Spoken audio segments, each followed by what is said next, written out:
the problem, maka ada rumus ya. Ada rumus yang sering dikatakan bahwa P1 ditambah dengan P2 ini effort untuk P1 ditambah dengan P2 gitu ya. Ini effort seluruhnya pasti lebih besar dibanding dengan kalau kita selesaikan effort 1 lalu kemudian kita satu persatu. Kalau ini adalah duanya ya, dua sekaligus itu effortnya lebih besar dibanding dengan sendiri-sendiri. Ini rumusnya berlaku ya. Jadi effort gabungan itu pasti lebih besar dibanding dengan effort sendiri-sendiri gitu ya. Sama saja gitu ya. Sama saja. Ada dua orang misalkan Anda punya misalnya ini sudah terbatas ya, dengan keterbatasan kita, dengan kondisi yang sekarang terbatas.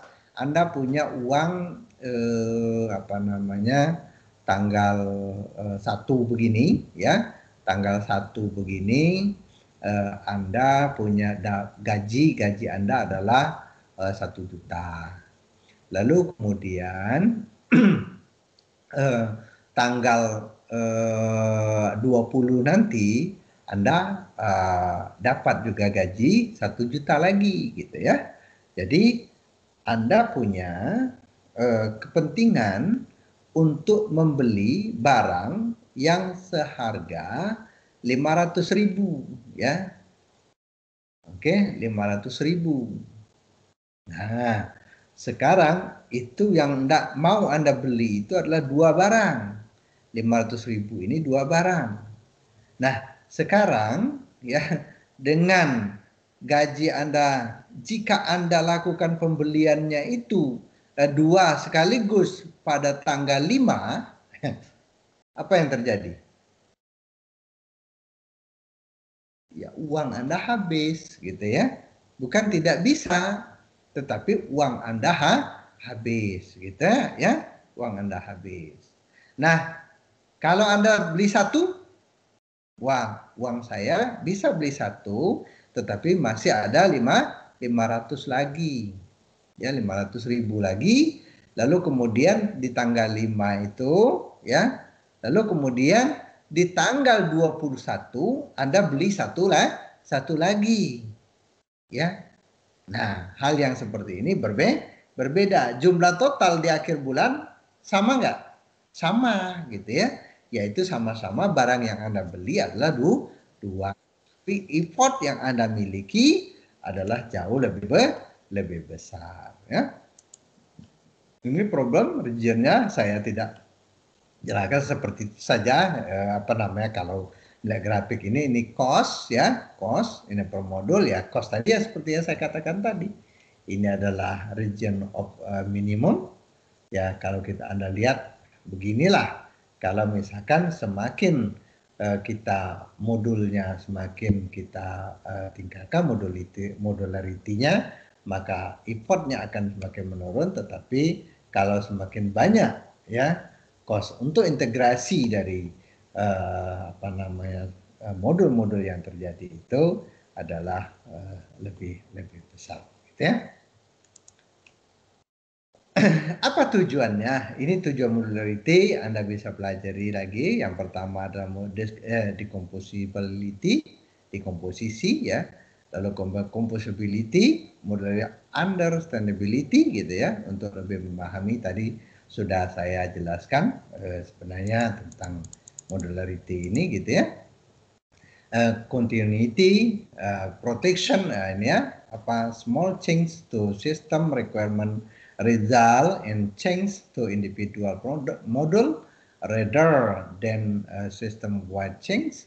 The impact of the size effect is reduced ya. Ini apa namanya tentang continuity.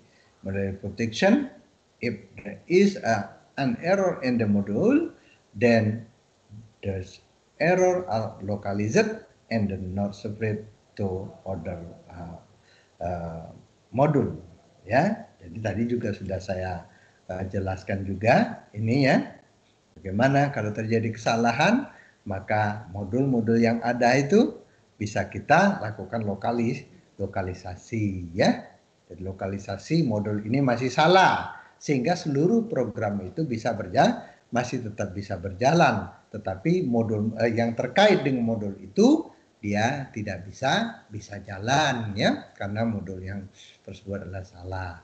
Yang lain, fungsi-fungsi yang lain berjalan. Kalau langsung semuanya diletakkan ke dalam program utama tadi, maka satu tidak jalan, maka semuanya tidak bisa jalan.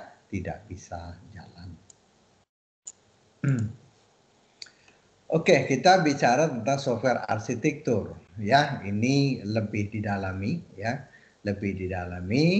tentang software arsitektur ini. Kenapa demikian? Karena ini akan menentukan bagaimana kita menentukan modul-modul yang ada gitu ya. Nah, inilah misalnya contoh struktur diagram dari sebuah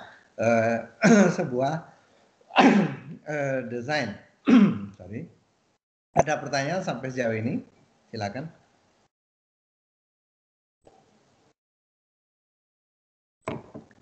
Saya minum dulu. Itu ya.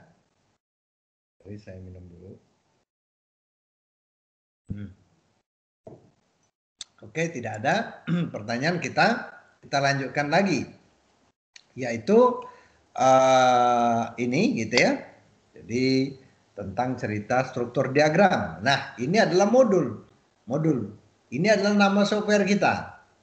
Model software kita itu kita pecah berdasarkan modul A, B, dan C. Pemisahan ini mungkin berdasarkan ini adalah input, ini adalah proses, dan ini adalah proses outputnya. Ya, ini adalah outputnya.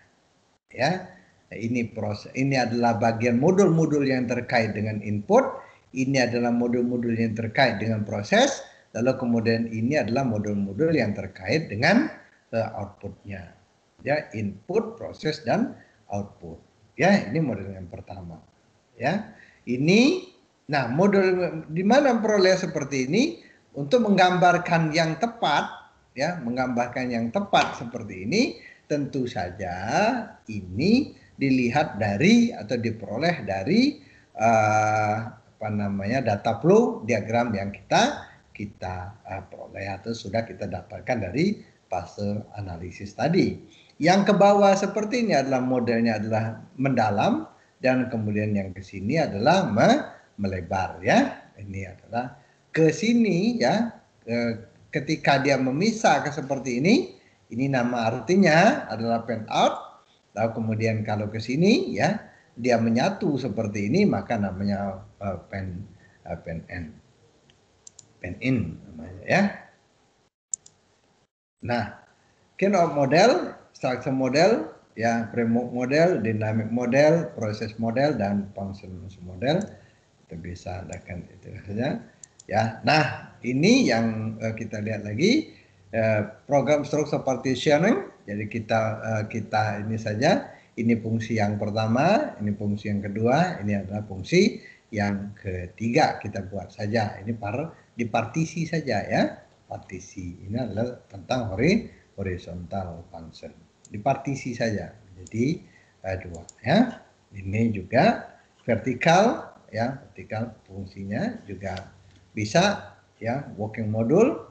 Nah, modul ini bekerja berdasarkan dari atas ke bawah, ini ke sini ya, lalu kemudian ke bawah sini gitu ya.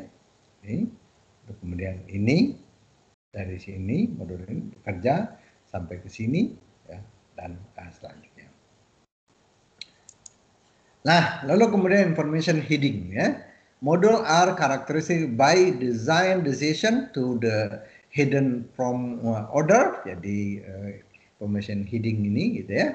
Module communicates only through well-defined interface, enforce access time to local entities, and those visible through interfaces, and very important for